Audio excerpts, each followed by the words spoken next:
A very good morning and welcome to the Breakfast News on Rajya Sabha Television. I am Aishwarya Kapoor with you. Here are this morning's headlines. India and UAE acknowledge a common threat posed by terrorism. In a joint statement declare it is the responsibility of all states to control activities of so-called non-state actors.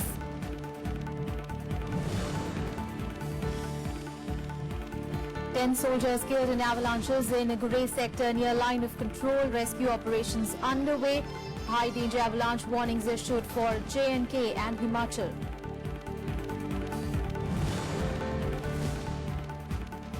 Shiv Sena to go solo in upcoming civic polls in Maharashtra. Uddhav Thackeray warns those who underestimate Sena will be uprooted.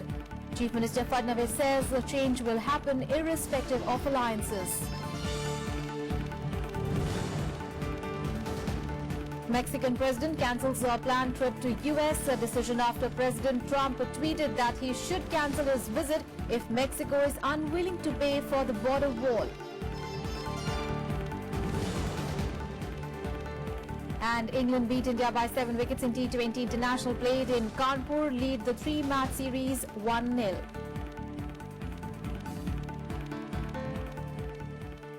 Our top story this morning, India and the UAE have issued a joint statement following the comprehensive talks between Prime Minister Narendra Modi and Abu Dhabi Crown Prince Sheikh Mohammed bin Zayed Al Nahyan.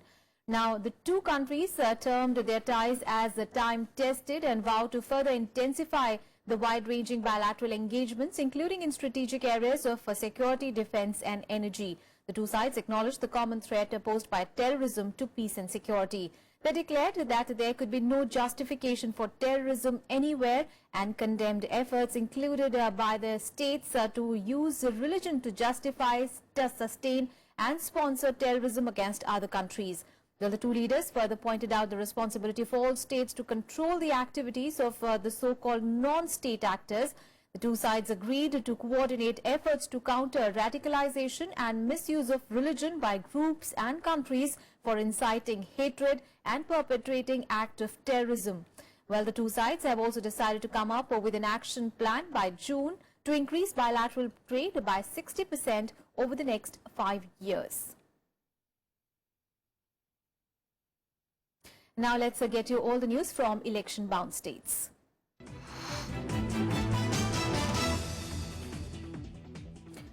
First up, news from Uttar Pradesh. Well, the Qawmi Ekta Dal led by gangster-turned-politician Mukhtar Ansari has merged with the Bahujan Samaj Party. Well, the merger was announced by party president Afzal Ansari, Mukhtar's brother, in the presence of BSP chief Mayawati in Lucknow on Thursday. Well, Afzal attacked the Samajwadi Party chief and Chief Minister Akhilesh Yadav, calling him anti-Muslim and a betrayer. Well, the party's merger with SP last year had triggered a political turmoil in the party, with Akhilesh Yadav opposed to it. Now, Mukhtar Ansari has been given a ticket to fight from Mao, his son from Ghosi and his brother from Mohammadabad for the upcoming elections. Now, BSP chief Mayawati claimed that false allegations have been levelled against Ansari and then that his family to malign them by their political rivals. Reacting to the merger, the Samajwadi Party claimed that the BSP is going through its worst phase in the last decade and the move exposes their mentality. The BJP said that Mayawati is trying to grab power in the back of Muslims. आज पुणे इनको BSP में शामिल किया जा रहा है,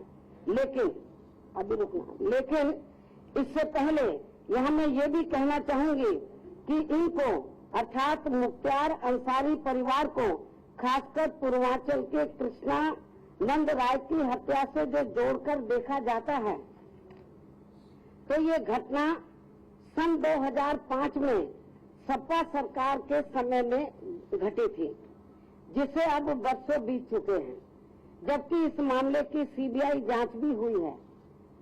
लेकिन संबंधित अंसारी परिवार के मुताबिक इसकी पुष्टि के इनके आरोपी लोग आज तक भी कोर्ट में इसके पुख्ता सबूत नहीं जुटा पाए हैं। इसलिए इन सब बातों को भी ध्यान में रखकर तब इनको यानी कि अंसारी परिवार को बीएसपी में शामिल करने का फैसला लिया है। It is an internal matter of the BSP, and we all know that BSP is going through its worst phase.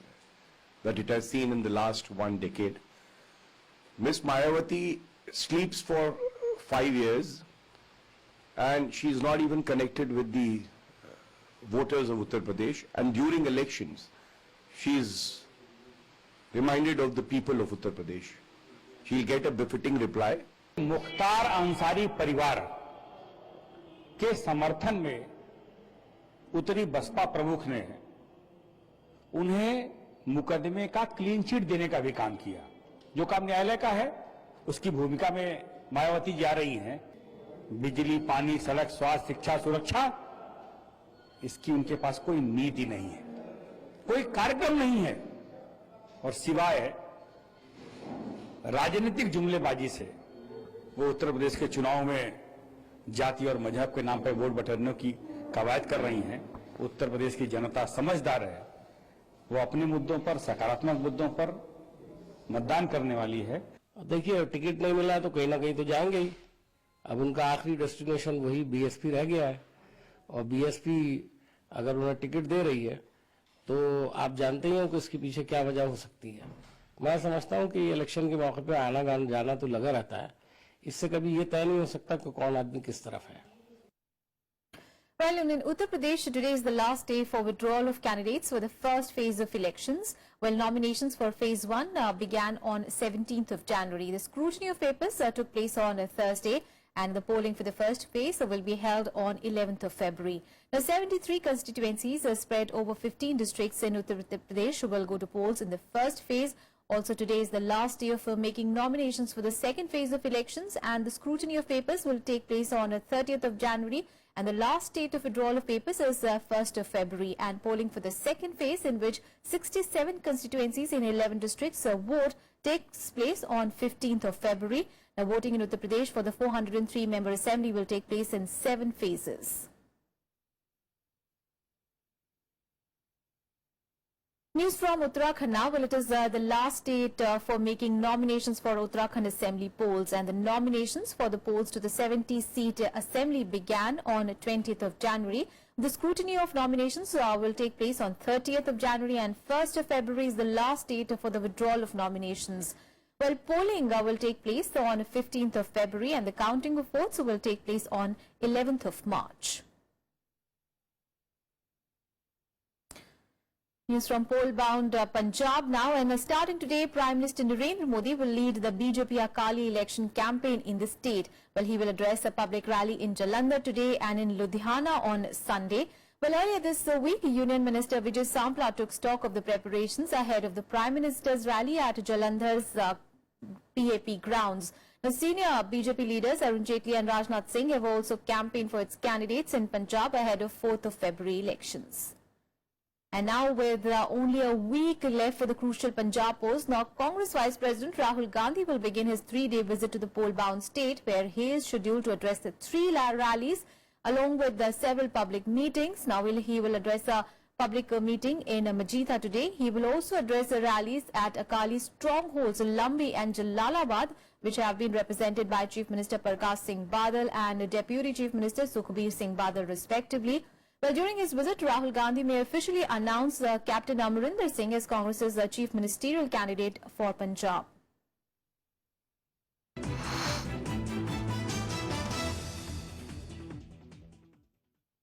On to some other news now. Well, Shiv Sena chief Uddhav Thackeray on Thursday announced that his party would go solo in the upcoming civic polls, including the BMC in Maharashtra.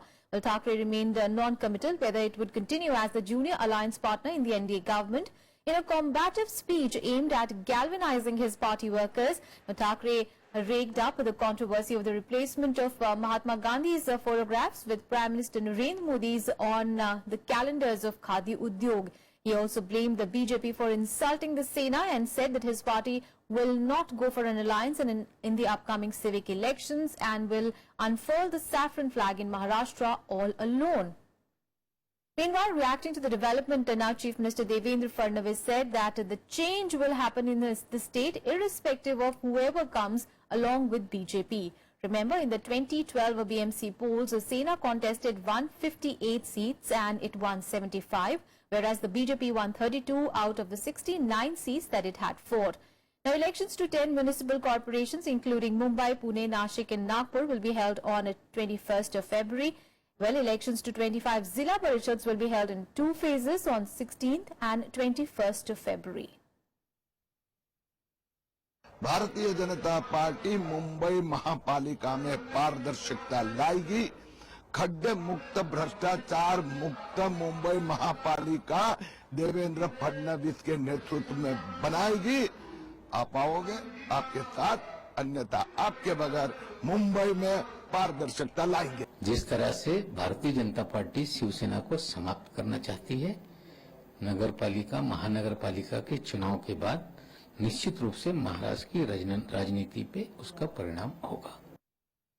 News from Jammu and Kashmir, where 10 Indian soldiers have been killed in avalanches in the heavily militarized Himalayan region of Kashmir Valley on Friday. Well, the avalanche hit the army camp in Gurez sector of Bandipora district near the line of control on Thursday, in which several soldiers were trapped. Now, rescue operations are still underway. The bodies of 7 soldiers have been recovered so far from the spot of the incident.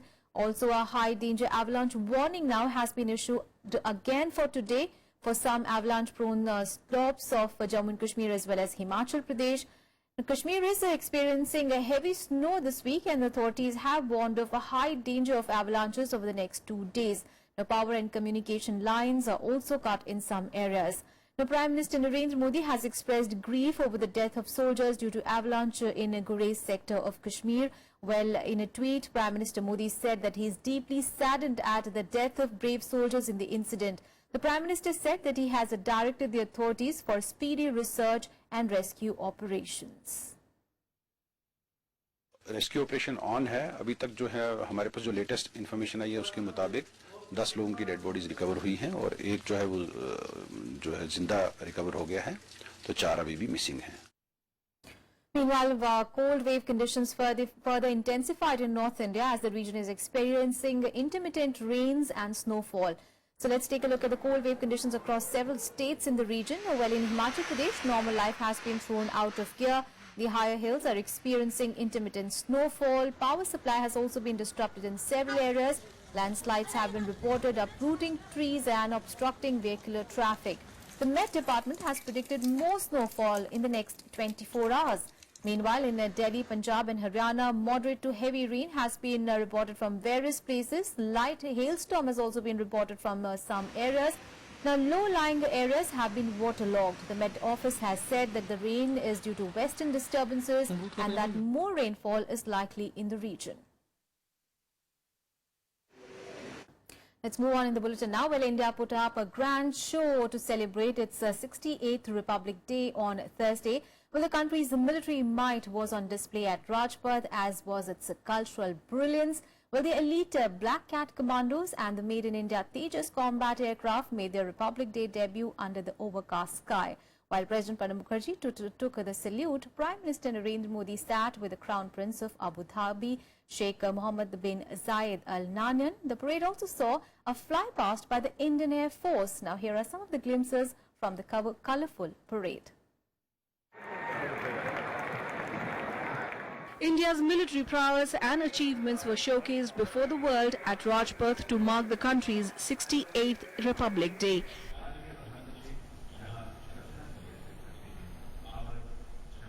The proceedings began with Prime Minister Narendra Modi paying tributes at the India Gate War Memorial.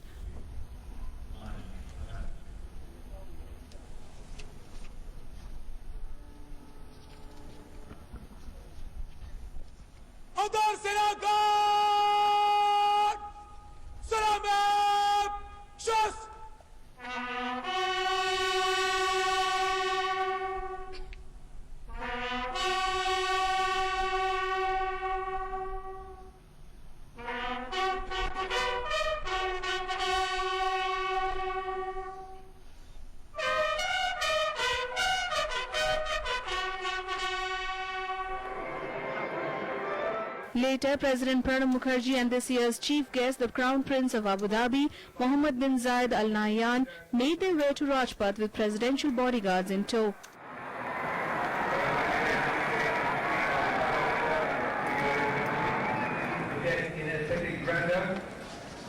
In a short while from now, The Commandant President Bodyguard will give the word of command of national salute, which will be accompanied by unfurling of the national flag.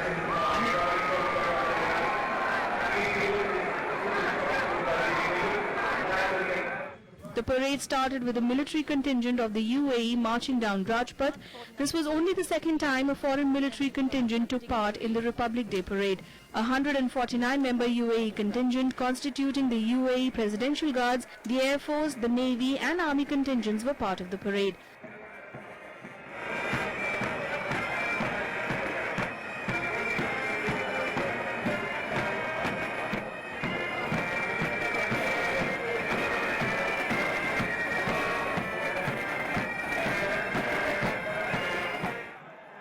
A contingent of India's National Security Guard, popularly known as the Black Cat Commandos, also made its debut this year.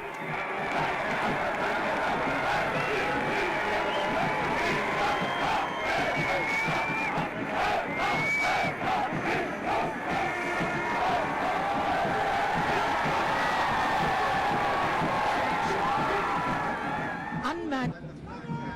And here come the Black Cat Commandos of the scenarios, be it urban, jungle, land, air or water. The NSG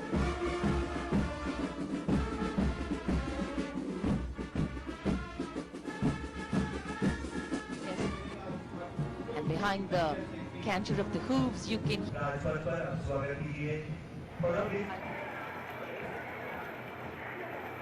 India also showed its military might with Indian Army's missile firing capability T-90 Bhishma tank, mobile autonomous launcher of the BrahMos missile system and Dhanush gun system.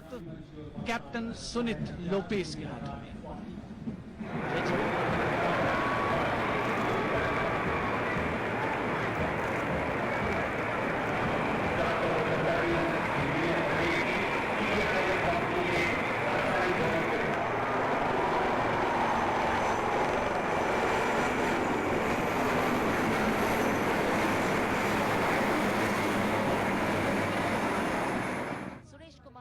The Indian Air Force displayed its prowess with the fly-past of 3 light combat aircraft Tejas and 5 MiG-29 air superiority fighter jets flying in fulcrum style.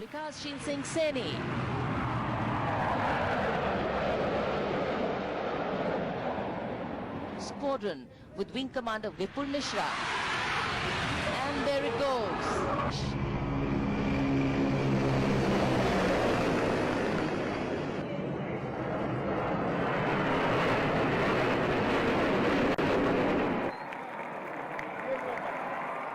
The flypast concluded with a Su-30 MKI fighter jet carrying out a vertical Charlie maneuver over the saluting dais.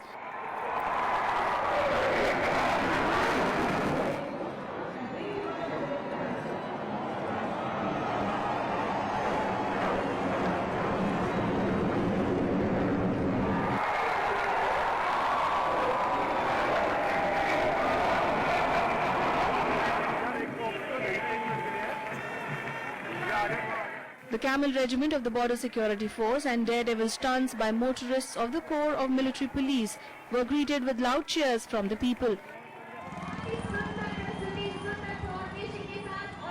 की मिसाल पेश करते हुए pyramid आकृति की रक्षा 2 motorcycles पर हवल नेतृत्व में 20 सदस्यीय ये दल शानदार प्रदर्शन करता है।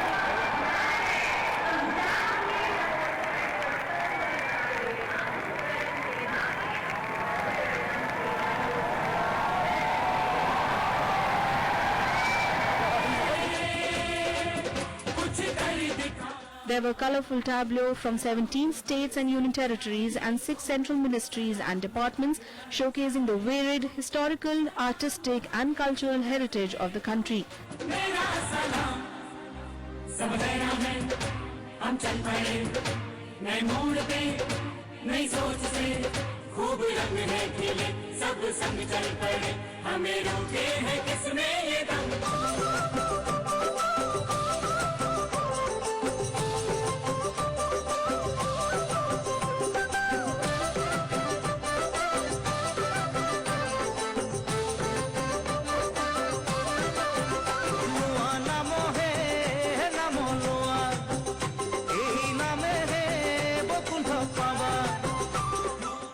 Alongside the Crown Prince, the ceremonial parade was watched by Vice President Mohammad Hamid Ansari, former Prime Minister Manmohan Singh, Congress President Sonia Gandhi and the country's top political and military brass.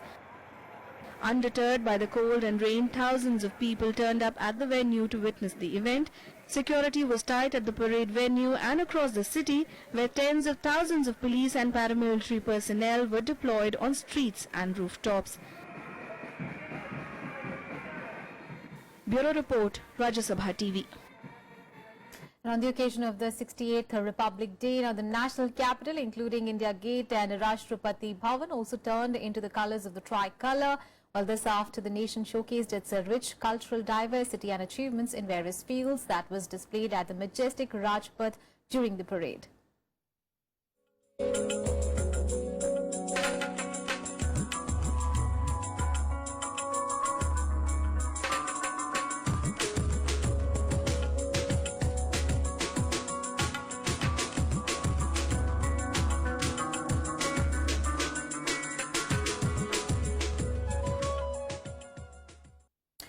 On to some other news now. Well, long-serving Russian ambassador to India, Alexander Kadyrkin, passed away on Thursday due to heart failure in New Delhi. Now, Kadyrkin was serving as the Russian ambassador to India since 2009. Previously, he had served as the Russian envoy to India between 1999 and 2004. Well, Kadyrkin began his diplomatic career also from India as a third secretary at the Russian embassy in 1972. Well, Prime Minister Narendra Modi and Congress President Sonia Gandhi have condoled the passing away of the diplomat. On to some international news now. Well, British Prime Minister Theresa May will hold talks with US President Donald Trump at the White House today. Now, with this, she will become the first foreign leader to meet the US President since his inauguration. Now, May said that her talks with Trump in the Oval Office will focus on the fight against Islamic State, the future of NATO, and Britain's desire for a quick trade deal. Earlier on Thursday, May embraced Trump as a friend and ally, but cautioned him not to turn his back on global institutions and long-established political values. Well, on her first visit to the United States as a Prime Minister, May calls the start of Trump's term a new era of American renewal. However, she firmly rebuffed some of his foreign policy views. Now, May insisted that the US-UK relationship was not built on personalities and that sometimes opposites attract. President Trump's victory, achieved in defiance of all the pundits and the polls, and rooted not in the corridors of Washington, but in the hopes and aspirations of working men and women across this land. Your party's victory in both the Congress and the Senate, where you swept all before you, secured with great effort and achieved with an important message of national renewal. And because of this, because of what you have done together, because of that great victory you have won, America can be stronger, greater and more confident in the years ahead. While May was keen to become the first foreign leader to meet the new U.S. president, Mexico's President Enrique Pena Nieto cancelled a scheduled visit to Washington next week to meet Donald Trump. Now, this after the U.S. president signed an executive order to move forward on construction of a border wall and repeated his claim that Mexico would be forced to pay for it.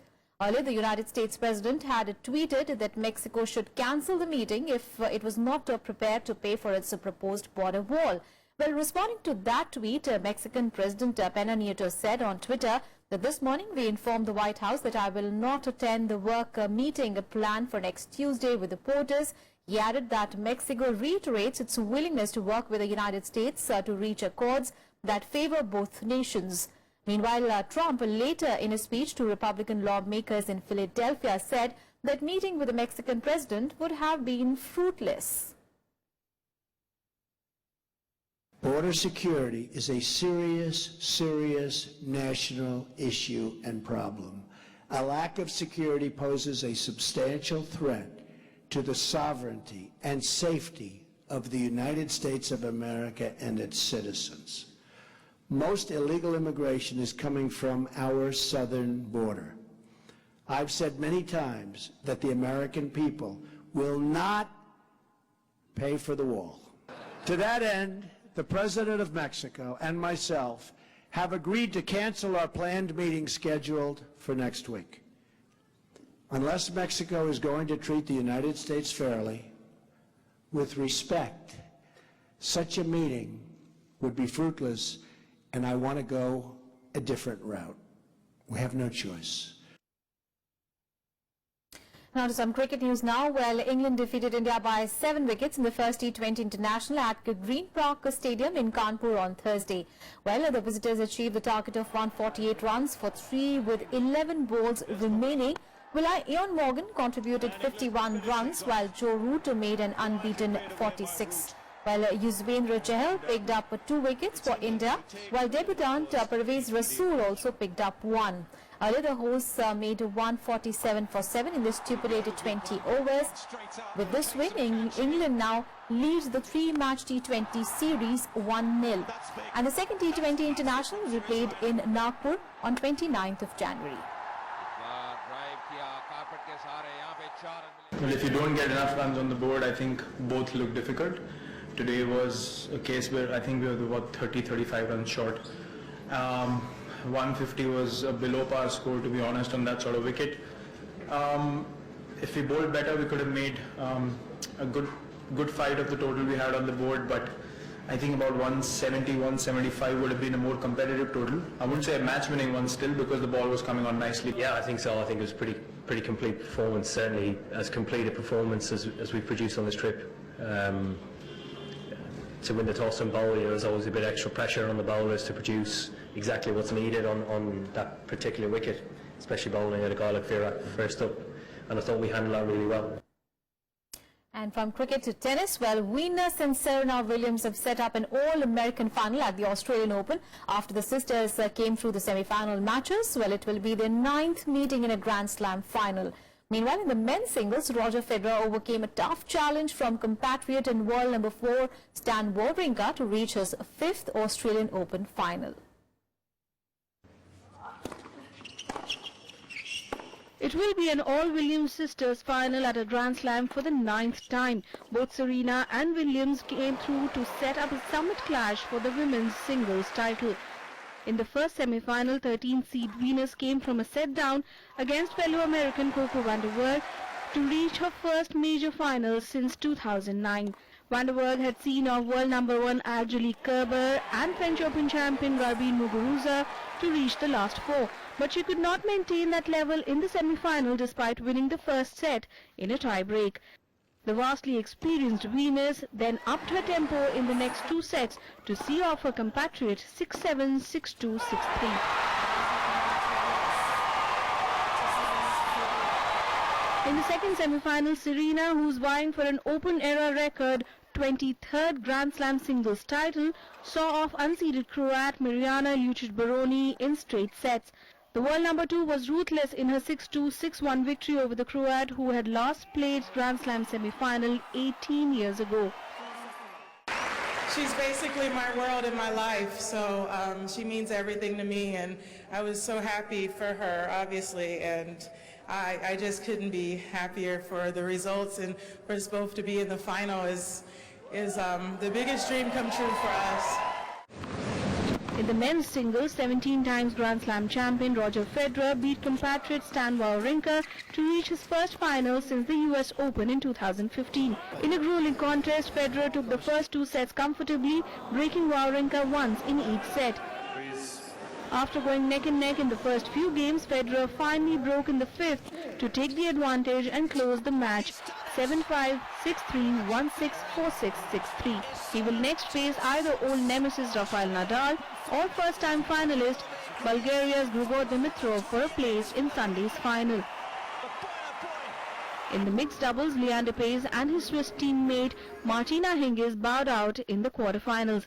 The Indo-Swiss pair lost to the Aussie team of Sam Groth and Samantha Stoser 6-3, 6-2. The Australian pair will now be up against Indo-Croat duo of Sania Mirza and Ivan Dodic in the last 4. Bureau Report, Rajya Sabha TV. Well, Williams sisters in the finals once again. Indeed, a rivalry for the ages. And with this, we come to an end of this edition of news. Thanks for watching.